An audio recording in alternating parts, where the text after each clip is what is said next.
की मुरली में बाबा ने बहुत पुराना गीत बजवाया है। आज के से इंसान को ये क्या हो गया, इसका पुराना प्यार कहाँ पर खो गया। ये गीत बहुत लंबा है, आप इसे बहुत ध्यान से सुनना।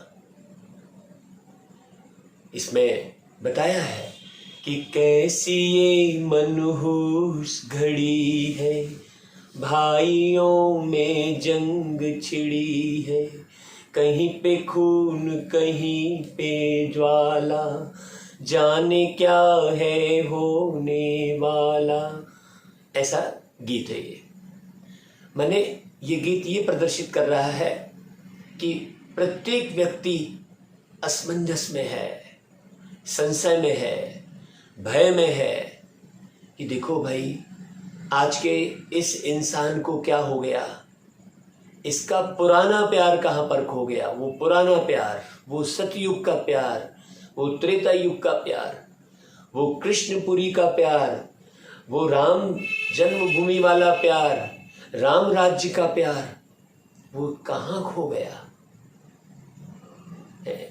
ये मनुष्य प्रश्न कर रहा है। बाबा आकर मनुष्य के सारे प्रश्नों के उत्तर ज्ञान मुरली के माध्यम से देते हैं। बस मनुष्य एकाग्र होकर उसे सुने और जो भी प्रथा या जो भी कथा उसने अपनाई हुई है अपने जीवन में, अपने बुद्धि में भरी हुई है, उसके रहस्य को समझे, उसके बारीकी अर्थ को समझे।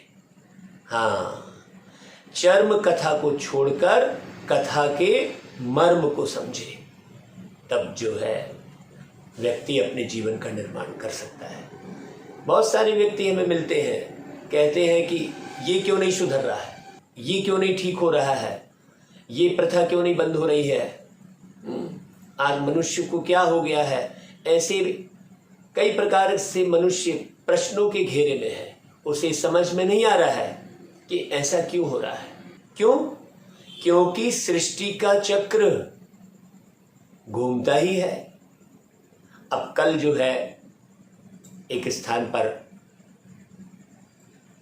एक मीटिंग हुई, उसमें लोगों ने कहा कि भाई आजकल के युवाओं को हम देख रहे हैं कि कैसे गलत मार्ग में जा रहे हैं। एक जन ने कहा कि 1.5 साल का बच्चा YouTube चालू कर रहा है और उसमें कैसी कैसी पिक्चरें देख रहा है, और माँ भी जो है पिंड छुड़ाने के लिए उसको कुछ भी ध्यान नहीं दे रही है, चाहे उसके संस्कार बिगड़ जाए, उसका जीवन खराब हो जाए, लेकिन माँ को भी अपना पिंड छुड़ाना है। क्यों? क्योंकि मोबाइल में यदि बच्चा नहीं लगा है तो दूसरी कार्य में वो विघ्न डाल रहा है। तो माँ कहती चलो जो देखना है देखे, कम से कम हम इसके विघ्नों से तो बच जाएंगे। लेकिन बाबा आकर क्या कर रहे हैं? बाबा आकर पूरे ब्रह्मांड में प्रीत रखने के लिए वो आचरण सिखा रहे हैं। मतलब आत्मा को ब्राह्मण बना रहे हैं। जो आत्मा शूद्र जैसे जो आत्मा के संस्कार हो गए हैं, उन संस्कारों को पूरे ब्रह्मांड के हिसाब से तैयार कर रहे हैं ताकि पूरे ब्रह्मांड में परिवर्तन आ सके। केवल एक देश में नहीं, केवल एक देश में परिवर्तन आएगा या केवल एक राज्य में परिवर्तन आएगा तो नहीं लंबे समय तक चल सकता। पूरे वर्ल्ड को अर्थात पूरे ब्रह्मांड को परिवर्तित करना पड़ेगा। तो पूरे ब्रह्मांड को परिवर्तन करने की शक्ति तो ब्रह्मलोक के वासी परमात्मा में ही होगी भाई। इसलिए उन्हें सर्वशक्तिवान कहते हैं।